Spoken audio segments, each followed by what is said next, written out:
Okay Vaishnavi, हम इसे complex number पढ़ रहे थे ना पिछली क्लास में, जब हम क्लास 11th में अभी जब ज्वाइन किए थे। तो आज हम जहां से भी अब पिछली क्लास में जहां तक पढ़े थे उससे आगे कंटिन्यू करेंगे। तो पिछली क्लास में हम कॉम्प्लेक्स नंबर के पोलर फॉर्म, एक्सपोनेंशियल फॉर्म तक हम कर लिए थे। उससे आगे आज हम डिस्कस करेंगे। तो पहले मैं स्क्रीन शेयर कर लूँ आप लोगों के साथ।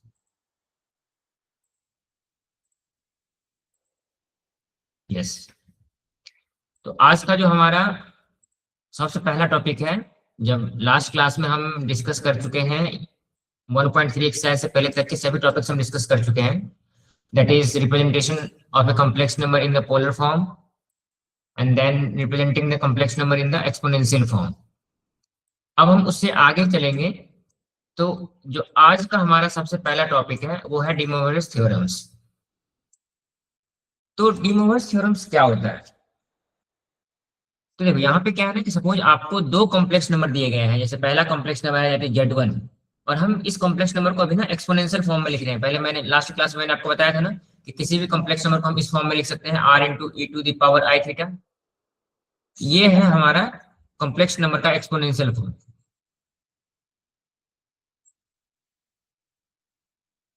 तो अगर दो कॉम्प्लेक्स नंबर हमें एक्सपोनेंशियल फॉर्म में दिए गए हैं, that is Z1 and Z2, r1 e⁻⁷ is the first complex number and Z2 is the r2 e⁻⁷ is the second complex number।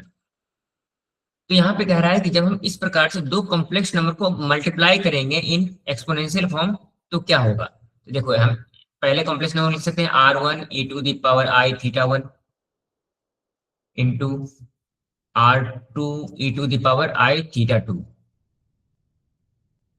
जब हम इस दोनों को मल्टीप्लाई करेंगे तो क्या हो जाएगा, ये r1 r2 मल्टीप्लाई हो जाएगा, that is r1 into r2।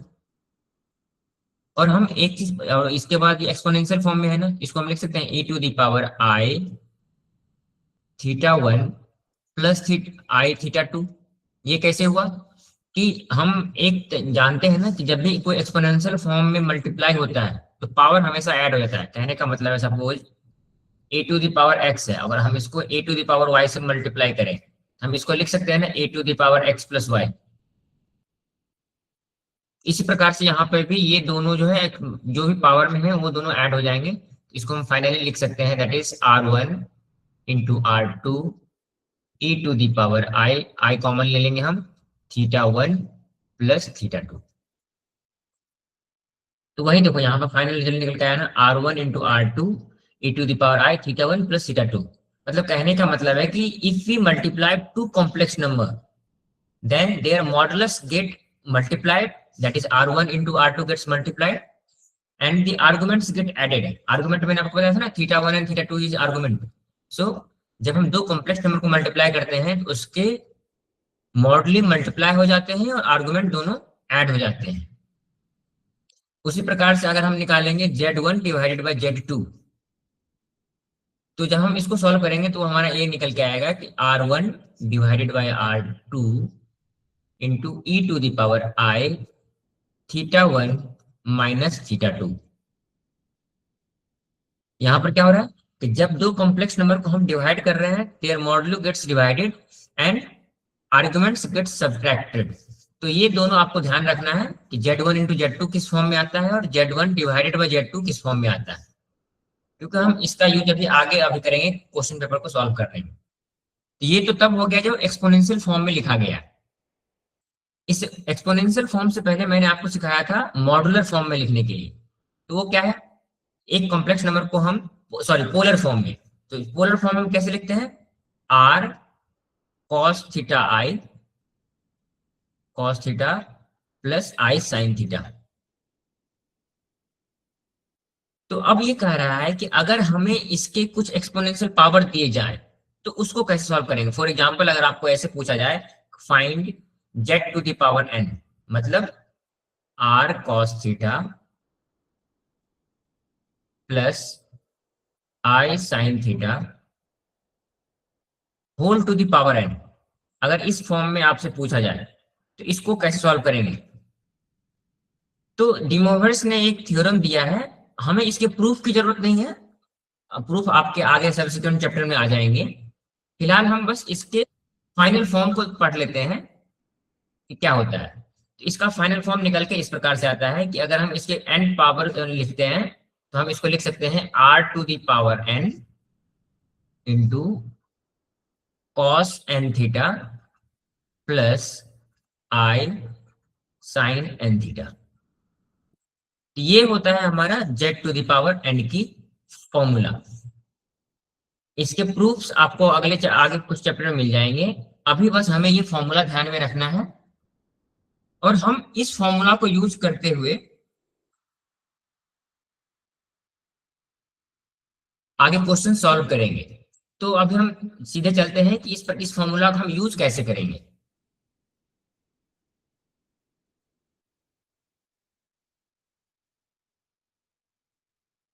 Just wait for a minute.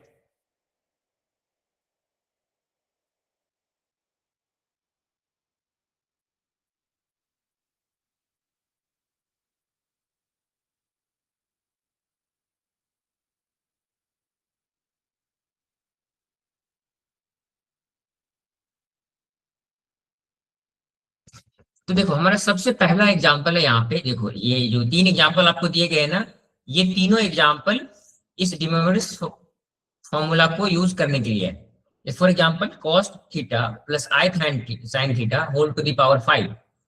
तो यहाँ पे मैंने क्या देखा कि जो भी पावर होगा वो थीटा से यहाँ मल्टीप्लाई हो जाएगा और इस r टू द पावर हो जाएंगे। तो यहाँ पे क्या हो जाएगा cos theta plus i sin theta whole to the power 5 will be equals to cos 5 theta plus i sin 5 theta. तो ये तीनों एग्जांपल उसी प्रकार से है। जैसे थर्ड एग्जांपल देख लो cos theta plus i sin theta whole to the power 2/3। तो क्या हो जाएगा ये cos theta 2/3 cos 2/3 theta plus i sin 2/3 theta. तो कहने का मतलब है कि जब भी हम n पावर करते हैं ना पोलर फॉर्म में, तो आर्ग्यूमेंट क्या है n से मल्टीप्लाइड हो जाता है और मॉडली का पावर n हो जाता है। चलो तो अब हमारे पास एक एग्जांपल है using the De Moivre's theorem simplify this cos π/3 plus i sin π/3 whole to the power 5। तो हम एक एग्जांपल मैं आपको सॉल्व करके दिखाऊंगा और बाकी एग्जांपल्स आपको खुद से सॉल्व करने हैं कि वो हम किस प्रकार से इसको आगे प्रोसेस करेंगे। तो चलो पहला एग्जांपल हम सॉल्व करते हैं।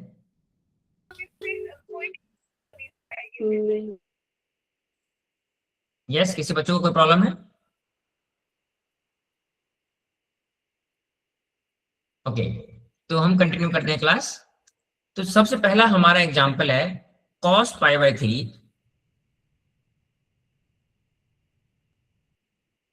प्लस i sin π/3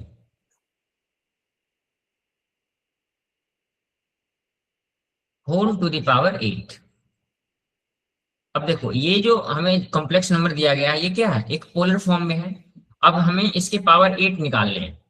तो कैसे सॉल्व करेंगे? अभी हम डी मोवर्स थ्योरम पढ़े हैं ना कि जो भी पावर होता है उसको हम थीटा में मल्टीप्लाई कर देते हैं। तो हम इसको लिख सकते हैं is equals to cos 8 into π/3 that is 8 π/3 plus i sine 8 into π/3। ये हम यूजिंग डी मोवर्स थ्योरम लिख रहे हैं।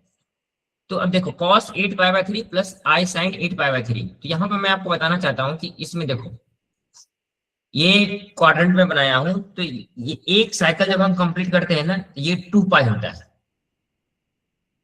That is 360 degree. तो ये क्या है ना 2 पाई से ज्यादा है। हम इसको सिंप्लीफाई करने के लिए क्या करेंगे, cos 8 π/3 इसमें से 2 पाई सब्ट्रैक्ट कर देंगे ताकि हमें नॉर्मल इस साइकिल में वैल्यू मिल जाए। जो हम ये रिप्रेजेंट करते हैं ना, चार क्वाड्रेंट रिप्रेजेंट करते हैं ना, first quadrant, second quadrant, third quadrant, fourth quadrant, कि कॉस्ट की वैल्यू कौन से क्वाड्रेंट में है। तो क्योंकि ये 8 π/3 है ना, हम इसको अंडर पाई 0 से पाई के बीच की वैल्यू लेके आना चाहते हैं, इसमें से हम 2 पाई सब्ट्रैक्ट कर देंगे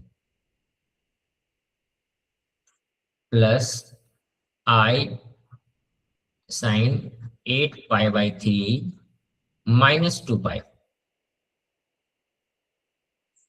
इसको आगे सॉल्व करेंगे तो कितना हो जाएगा, cos 8 pi by 3 minus 2 pi will be equals to 2 pi by 3। जब 8 पाई बाय 3 में से 2 पाई को हम सब्ट्रैक्ट करेंगे तो कितना होगा, ये चलो मैं आपको ऊपर ना सॉल्व ऑलरेडी किया हुआ है तो मैं यहाँ से आपको दिखाता हूँ। ये देखो जो मैं आपको बता रहा था ना वो यहाँ लिखा हुआ है। तो इसमें से हम 8 पाई बाय 3 में से 2 पाई सब्ट्रैक्ट करेंगे कितना हो जाएगा, cos 2 pi by 3 minus i sine 2 pi by 3, this one.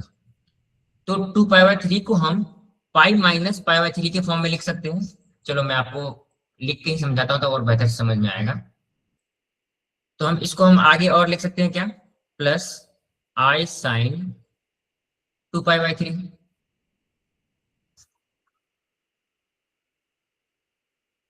अब देखो हमें क्या करना है कि इसको सबसे सिंपलेस्ट फॉर्म में लेके आना है। तो इसको हम इस cos 2 पाई बाय 3 को पाई माइनस पाई बाय 3 लिख सकते हैं, क्योंकि देखो पाई माइनस पाई बाय 3 को सॉल्व करोगे ना तो ये 2 पाई बाय 3 आएगा। उसी प्रकार से हम इसको लिखेंगे i sine pi minus pi by 3। अब देखो यहाँ पर ना हमें ट्रिग्नोमेट्री यूज करना है कि पहला आप इससे मतलब क्लास जब ट्रिग्नोमेट्री आप पढ़े होंगे तो आप पढ़े होंगे कॉस पाई माइनस थीटा क्या होता है, कॉस पाई माइनस थीटा, ये क्या हो जाएगा, माइनस कॉस थीटा। उसी प्रकार से साइन पाई माइनस थीटा। तो अब हमें इसको ना पाई, ये इस फॉर्म में है ना, पाई माइनस थीटा के फॉर्म में है। यहाँ पे क्या है, theta is equal to pi by 3 और यहाँ पे क्या है, theta equal to pi by 3। तो हमें इसको कॉस पाई माइनस थीटा और साइन पाई माइनस थीटा का फॉर्मूला अप्लाई करना है और फिर उसको लिखना है। तो आप जब ट्रिग्नोमेट्री पढ़े होंगे तो ये पढ़े होंगे कि cos pi minus theta is equal to minus cos theta and sine pi minus theta is equal to sine theta. उसी से हम यहाँ लिखेंगे which is equal to minus of cos pi by 3 plus i sine pi by 3। अब आपको पता होना चाहिए कॉस पाई बाय 3 की वैल्यू कितनी होती है और साइन पाई बाय 3 की वैल्यू कितनी होती है। आप दोनों में जो भी आप क्लास में हैं, आप दोनों में से कौन मुझे बताएगा कि कॉस पाई बाय 3 की वैल्यू क्या होगी। कॉस पाई बाय 3 मतलब कॉस 60 डिग्री।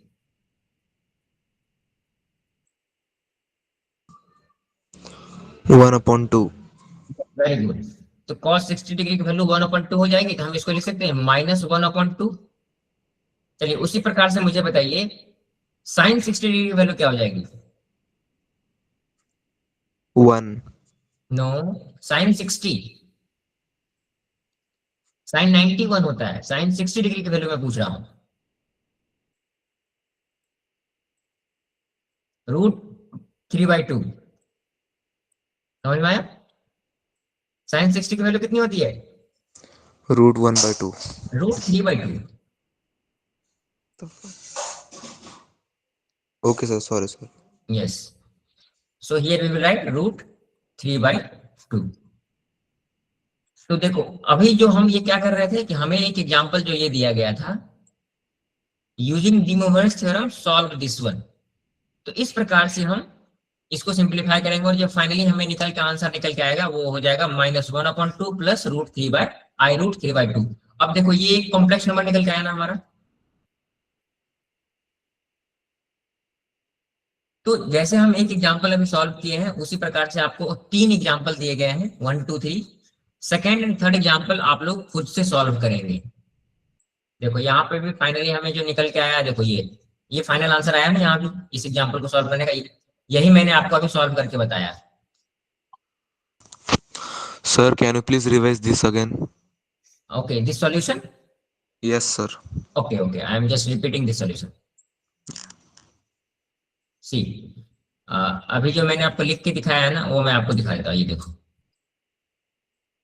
यहाँ से अब शुरू करते हैं हम। देखो हमें क्या दिया गया था कि हमारा क्वेश्चन था cos पाई/3 प्लस आई साइन पाई/3 की होल टू दी पावर 8। अभी मैंने आपको डी मोइरस थ्योरम पढ़ाया था क्या कि जब भी हमें ये देखो डी मोवर्स थ्योरम को हम पहले रिवाइज कर लेते हैं। This is D Moivre's theorem. E r cos theta plus I sin theta whole to the power n will be equals to r to the power n cos n theta plus I sin theta। कहने का मतलब है कि जो power में होता है वो थीटा के साथ मल्टीप्लाई हो जाता है और r के पावर में वो आ जाता है। तो ये है डी मोवर्स थ्योरम। अब हम डी मोवर्स थ्योरम यूज करेंगे कोई क्वेश्चन को सॉल्व करने में। तो हमारे क्वेश्चन जो हमें दिए गए हैं वो क्वेश्चन है cos π/3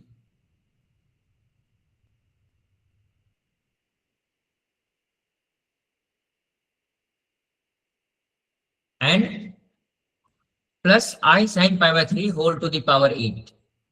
तो अभी मैंने आपको बताया था ना कि according to De Moivre's theorem, अब यहाँ पे देखो अगर कुछ नहीं है तो r की वैल्यू 1 है।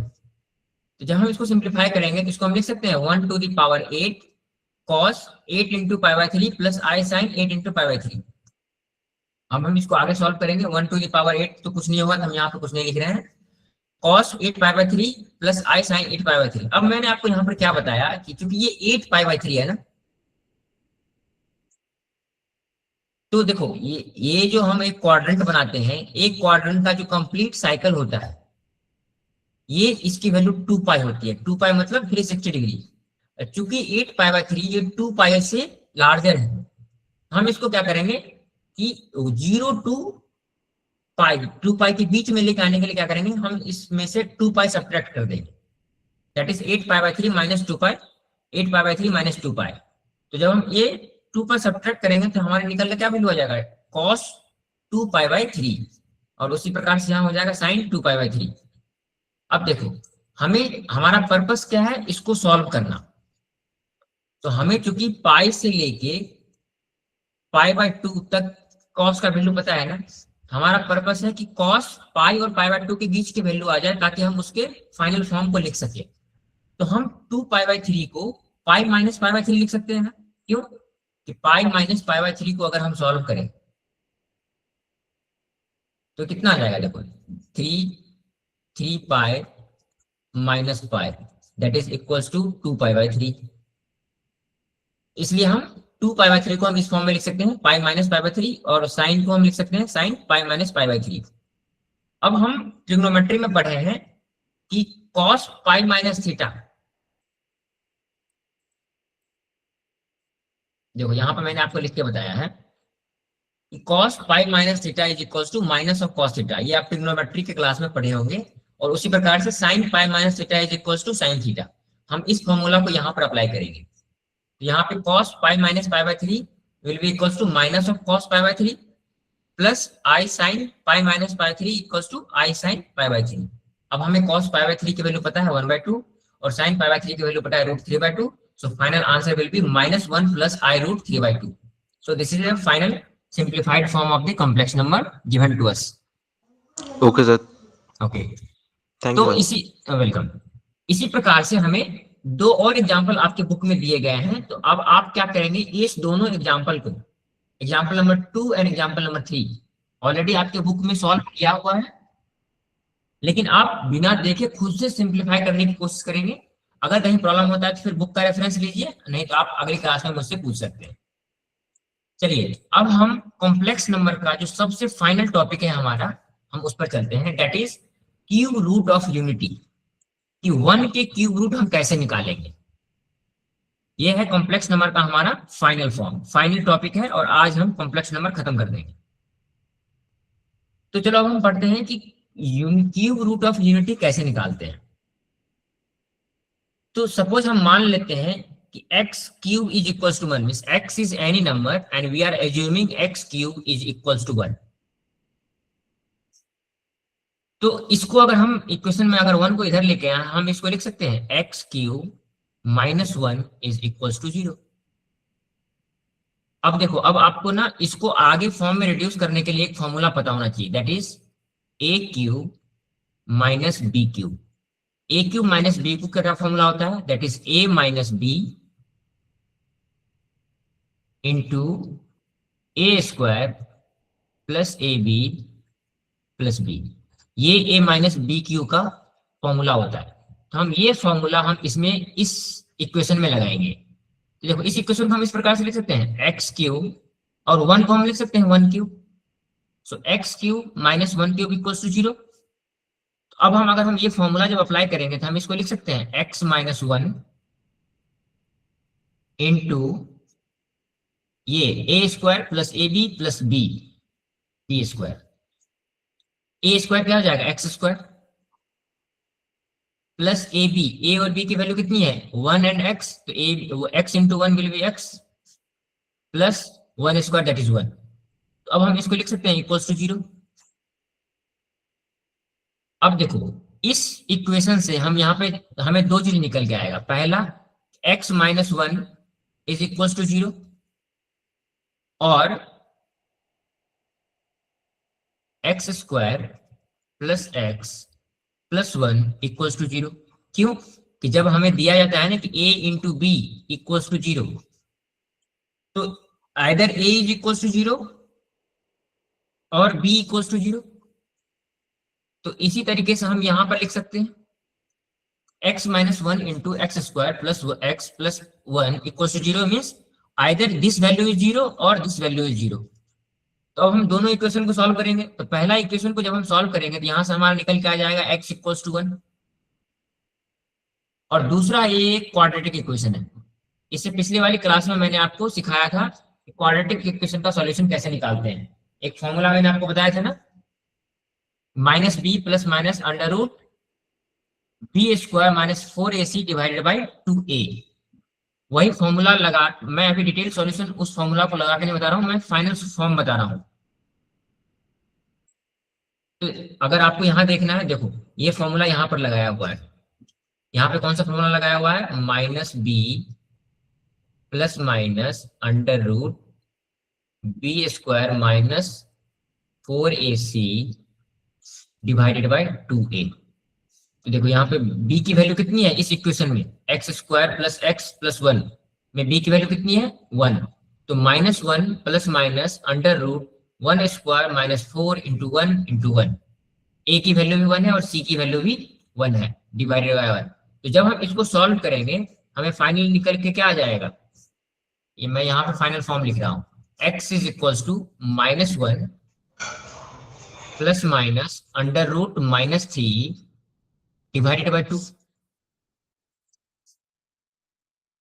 अब देखो जैसे ही रूट के अंदर नेगेटिव आया तो समझ जाओ कि ये एक नंबर कॉम्प्लेक्स नंबर है। तो हम इसको इस प्रकार से लिख सकते हैं minus 1 plus minus i root 3।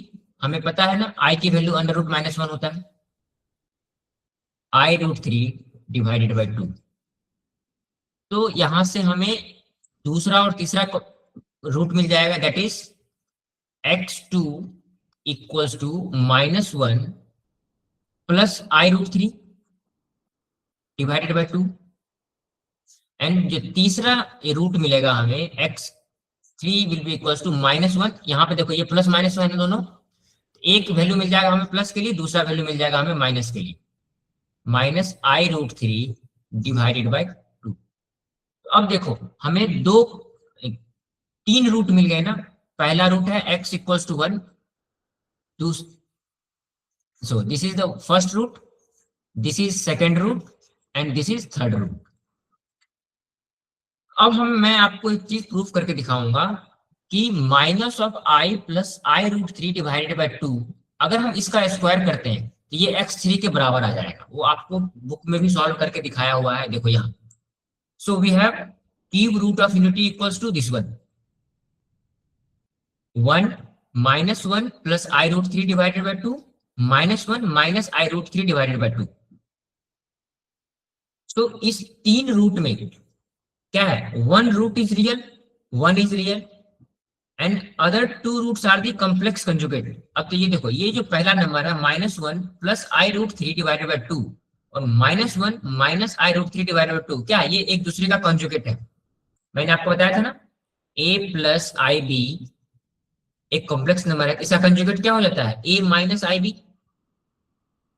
अगर this is z so this is z conjugate. उसी प्रकार से यहाँ देखो ये देखो प्लस है ये माइनस है, ये दोनों एक दूसरे का कॉन्जुगेट है। अब चलो एक मैं आपको सॉल्व करके दिखाता हूं कि -1 जो हमारा सेकेंड रूट है, that is -1 plus i root 3 whole divided 2, अगर हम इसका स्क्वायर करते हैं तो क्या निकल के आएगा। फिर हम आगे पढ़ेंगे कि इसका स्क्वायर हम कर क्यों रहे हैं।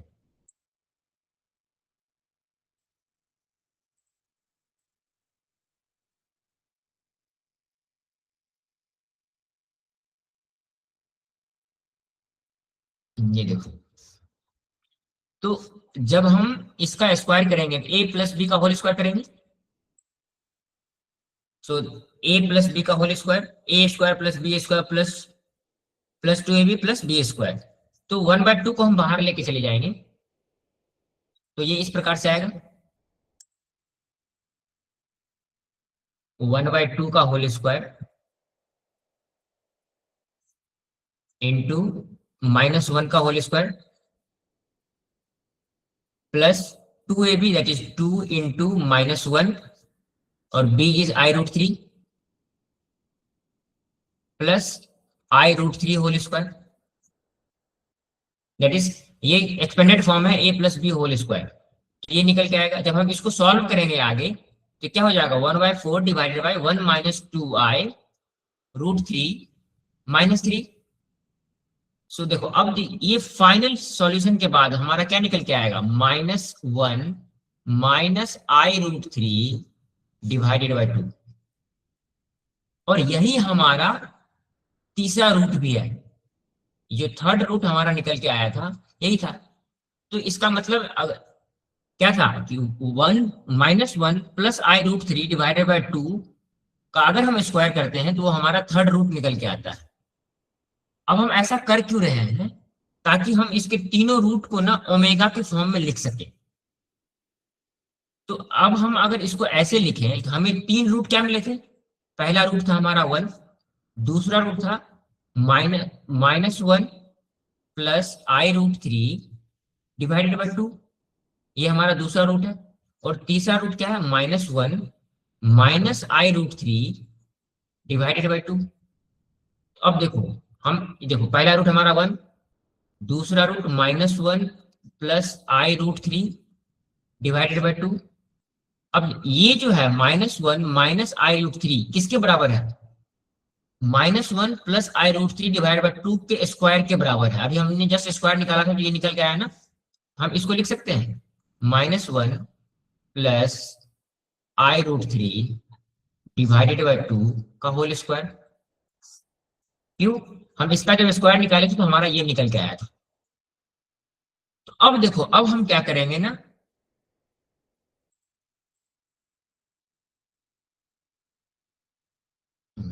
तो ये तीन रूट्स मिल गए हमें किसके, of unity, cube root of unity जब हम निकाल रहे हैं तो हमने इक्वेशन जो सॉल्व किया था ना अभी, x³ - 1 इक्वल्स टू 0। सो इस इक्वेशन के तीन रूट हमें मिले हैं, वो क्या क्या है 1 -1 plus i root 3 divided by 2 -1 plus i root 3 divided by 2 का होल स्क्वायर। अब अगर हम -1 प्लस रूट 3 डिवाइडेड बाई 2 को ओमेगा मान लें, ओमेगा जस्ट एक सिंबल है इसको रिप्रेजेंट करने का, इस पूरे नंबर को हम ओमेगा से रिप्रेजेंट कर दें, तो क्या हम लिख सकते हैं, इस सिंबल को हम ओमेगा पढ़ते हैं, आप लोग ध्यान में रखिएगा।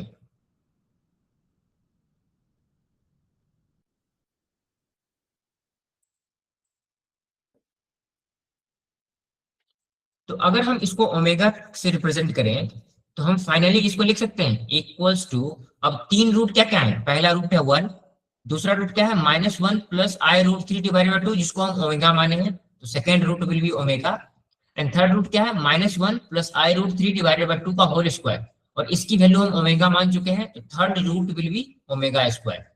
सो this is the cube root of unity. अगर हम इसी को एक्सपोनेंशियल फॉर्म में लिखें तो 1 को हम एक्सपोनेंशियल फॉर्म में ऐसे लिख सकते हैं ना, 1 is equals to e to the power 2 pi i।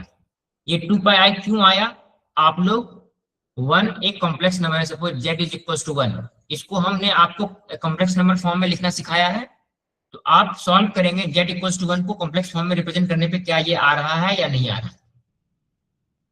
उसी प्रकार से हम omega equals to this one, 1 plus i root 3 divided by 2, तो ये भी एक कॉम्प्लेक्स नंबर है, इसको आप एक्सपोनेंशियल फॉर्म में कन्वर्ट करेंगे तो ये निकल के आ जाएगा omega equals to e to the power 2 pi by 3 i, and omega square is equals to e to the power 2 pi by 3 i का होल स्क्वायर। और अभी हम डी मोइरस थ्योरम के थ्रू ये पढ़े हैं कि हम जो पावर है वो थीटा में मल्टीप्लाई हो जाता है, तो which is equals to e to the power 4 pi by 3 i।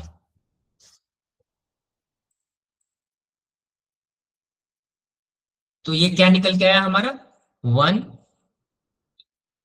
Cube root of unity, that is 1 omega and omega square. तो ये आपको खुद से सॉल्व करना है दोबारा कॉपी में, तब आपको और अच्छे से समझ में आ जाएगा। अभी मैंने आपको बता दिया कि 1 ओमेगा और ओमेगा स्क्वायर कैसे आया।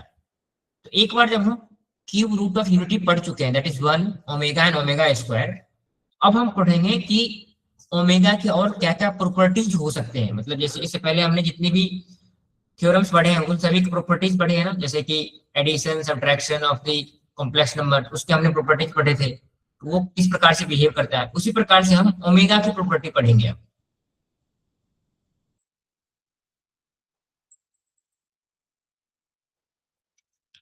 तो देखो सबसे पहला प्रॉपर्टी है, तो ओमेगा क्या है हमारा, omega is a cube root of 1। तो किसी भी अगर कोई क्यूब रूट का हम उसका क्यूब लेंगे तो वो वैल्यू निकल के आना चाहिए। If omega is a complex cube root, ऐसे क्यूब रूट ऑफ 1, हमें तीन चीज निकल के आया, that is 1 omega and omega square. So this is the real root and these two are the complex root.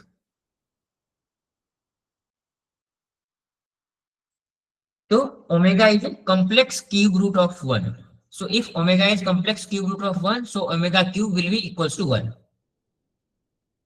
तो उसी को जब हम ओमेगा क्यूब इक्वल्स टू 1 लिख रहे हैं, हम इसको इक्वेशन फॉर्म में लिख सकते हैं, अभी मैंने आपको लिख के भी दिखाया था, that is omega cube minus 1 equals to 0।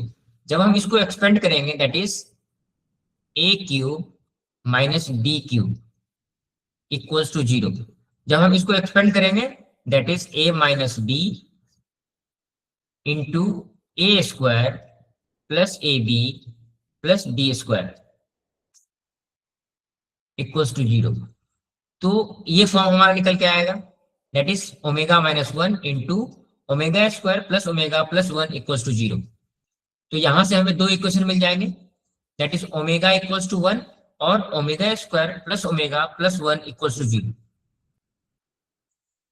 But omega, अगर हम इस इक्वेशन को सॉल्व करते हैं तो हमारे यहाँ इस इक्वेशन से निकल के आएगा omega equals to 1, but omega equals to 1 ये पॉसिबल नहीं है। क्यों? क्योंकि ओमेगा जो है वो 1 का कॉम्प्लेक्स क्यूब रूट है। तो ओनली पॉसिबिलिटी है कि इस इक्वेशन की वैल्यू 0 होनी चाहिए, ओमेगा माइनस 1 की वैल्यू 0 नहीं हो सकती। क्यों? इससे हमें ओमेगा इक्वल्स टू 1 मिल जाएगा, बट हमें पता है कि ओमेगा की वैल्यू 1 के बराबर नहीं है। So we will equate the second equation, that is omega square plus omega plus 1 equals to 0। और हम यहां से फिर क्वाड्रेटिक इक्वेशन को यूज करते हुए सॉल्व कर सकते हैं कि यहां से ओमेगा की वैल्यू क्या निकल के आएगी। बस अभी आपको इस इक्वेशन को ध्यान में रखना है कि ये भी एक प्रॉपर्टी है ओमेगा की, that is 1 plus omega square should always be equals to 0. This is the property of the cube root of the unity.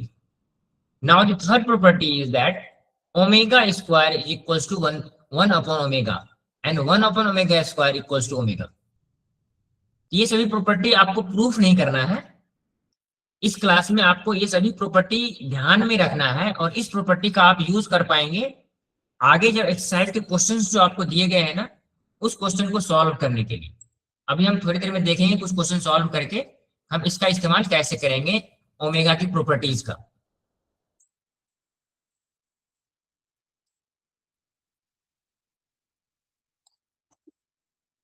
तो यहां देखो, अब अगला प्रॉपर्टी क्या है हमारा, ओमेगा क्यूब इक्वल्स टू 1। तो देखो 1 के कुछ भी पावर हम ले लें will always be equals to 1। 1 का कोई भी पावर जो रिजल्ट देगा वो हमेशा 1 देगा, इसलिए omega cube whole to the power n will always be equals to 1. So omega to the power 3n will always give result as 1. अब देखो इस प्रॉपर्टी का यूज करेंगे हम अगला प्रॉपर्टी को सॉल्व करने के लिए। तो अगर हमें दिया गया है what is omega to the power 4, तो ओमेगा टू द पावर 4 को हम लिख सकते हैं ओमेगा क्यूब इंटू ओमेगा, और हमें पता है omega to the power 3 is always equals to 1। So हम इसको इक्वल्स टू ओमेगा लिख सकते हैं। यही हमारा फोर्थ प्रॉपर्टी है, omega to the power 4 is equals to omega.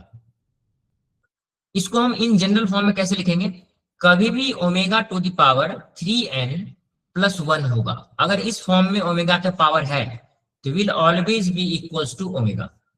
For example अगर मैं पूछ दूं आपसे ओमेगा टू द पावर 7, तो हम इसको लिख सकते हैं omega to the power 3 into 2 plus 1। ये देखो 3n प्लस 1 के फॉर्म में है, हम इसको डायरेक्टली लिख सकते हैं that is equals to omega. तो ये हमारा फिफ्थ प्रॉपर्टी है।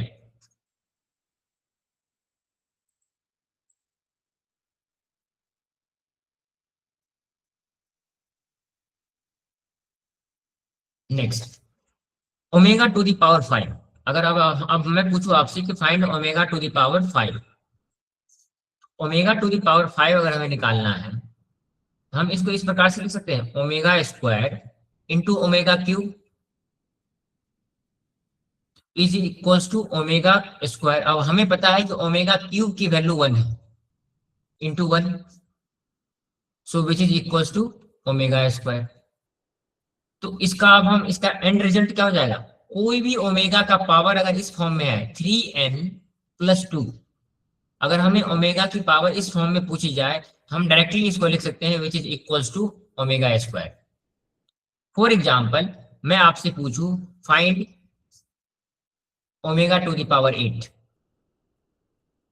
हम इसको इस प्रकार से लिख सकते हैं omega to the power 3 into 2 plus 2, 3n plus 2 के फॉर्म में आ गया है, हम इसको डायरेक्टली लिख सकते हैं that is equals to omega square. So ये सही प्रॉपर्टीज आपको यूज करने पड़ेंगे जब आगे आप क्वेश्चन सॉल्व करेंगे। Next property is what is omega conjugate. So omega conjugate is equals to the omega square. इसका एक एग्जांपल अभी हम थोड़ी देर पहले सॉल्व किए थे जब हम इस इक्वेशन का स्क्वायर ले रहे थे।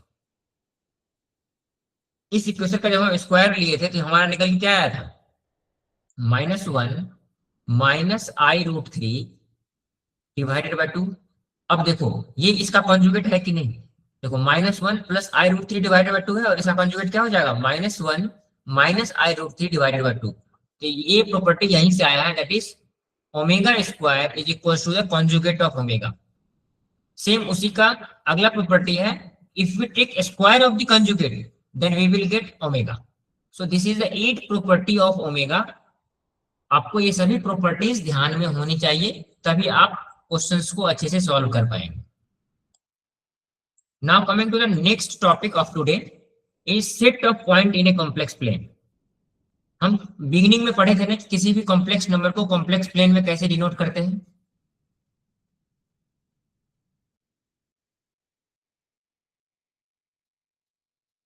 जैसे मैंने आपको बताया था कि if z is a complex number that is x plus i y, इसको मैंने आपको कॉम्प्लेक्स प्लेन में डिनोट करने के लिए बताया था ना कि जो हमारा फर्स्ट पेयर होगा ऑर्डर पेयर में जो फर्स्ट नंबर होगा वो हमारा रियल पार्ट होगा दैट इज x, एंड जो सेकंड ऑर्डर पेयर में नंबर होगा वो होगा y। हम इसको एक प्लेन में दर्शाएंगे as a point x and y। तो अब हम देखते हैं कि जब मल्टीपल पॉइंट्स होंगे किसी भी कॉम्प्लेक्स प्लेन में तो उसका क्या मतलब होगा। So suppose z is equals to x plus y represents the variable point p। कोई एक कॉम्प्लेक्स नंबर है हम उसको एज ए पॉइंट p से डिनोट करते हैं that is x y in a complex plane. And एक अनदर कॉम्प्लेक्स नंबर है that is z1 that is a fixed point that means x1 plus i y1 represents the fixed point a x1 y1। जैसे z को हम z1 को जब complex plane में दर्शाएंगे तो इसको इस form suppose we are giving the name as a, तो z माइनस z1 क्या रिप्रेजेंट करेगा। Suppose we have z is this and z1. Z1 is equals to x1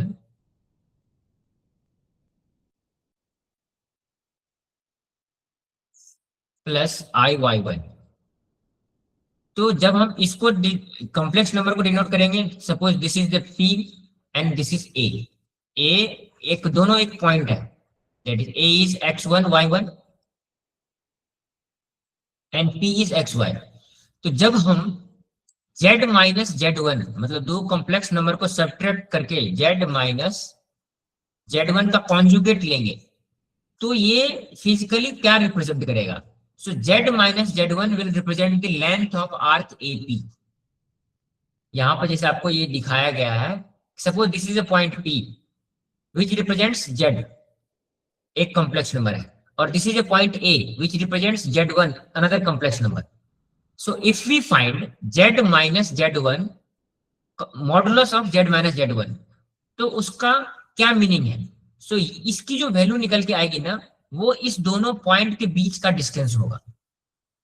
so z1 minus z minus z1 conjugate will represent the distance between a and p।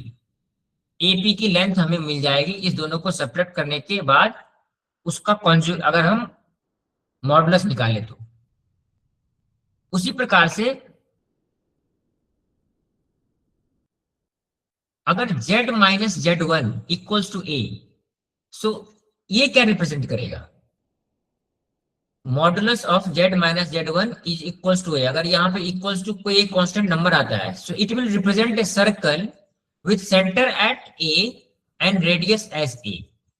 वो वहां पे देखिए pictorial representation आपको यहाँ दिया गया है, this one.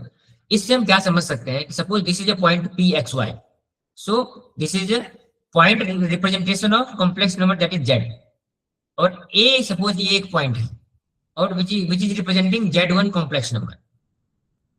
And if we find the modulus of z minus z1, that is if we subtract the complex number and find the modulus, and if we get modulus equals to a, so ये जो final complex number निकल के आएगा, this will represent an equation of a circle with center at a and radius as small a।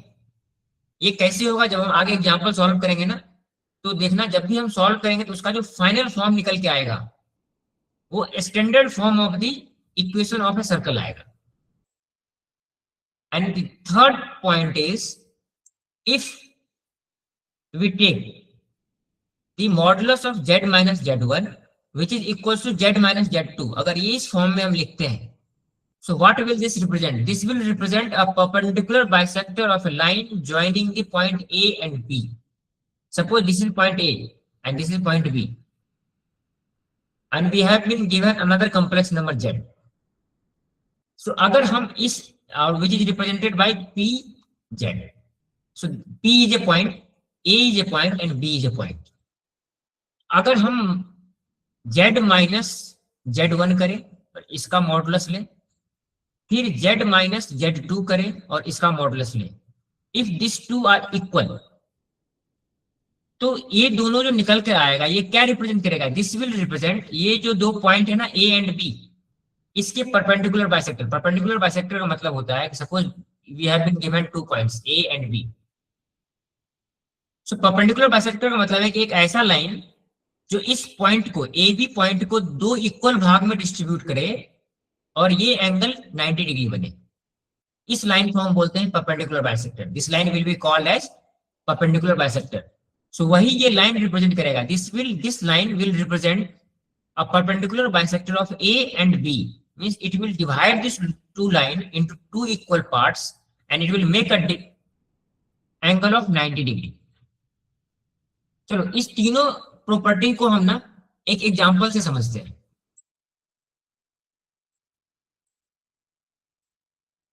चलो यहाँ पे जो अभी हमने थ्योरी में पढ़ा है ना, उसका अभी हम एक एग्जांपल देखेंगे तो हमें और अच्छे समझ में आएगा कि इसका क्या मतलब है कि z minus z1 will represent the distance, और जब z minus z1 equals to a, तो this will represent a circle with centre at a, और जब difference of two complex number from single complex number is equal, so that will represent a perpendicular bisector of the line joining A and B. हमारा पहला example है, suppose we have this z1 is a complex number that is 2 plus 3i and Z2 is 1 plus i, और Z एक fix point है that is x plus i y. तो अभी हम क्या पढ़े थे, Z माइनस Z1 का मॉडुलस क्या रिप्रेजेंट करेगा। तो हमें पता है Z is equals to x plus i y, और Z1 इज इक्वल्स टू एक कॉम्प्लेक्स नंबर दिया गया है that is 2 plus 3i, 2 plus 3i। तो जब हम इसको सब्ट्रैक्ट करेंगे तो क्या आएगा, x plus i y minus 2 minus 3i which is equals to x minus 2, और i वाले फॉर्म को हम एक साथ लिख लेंगे, so plus i y minus 3i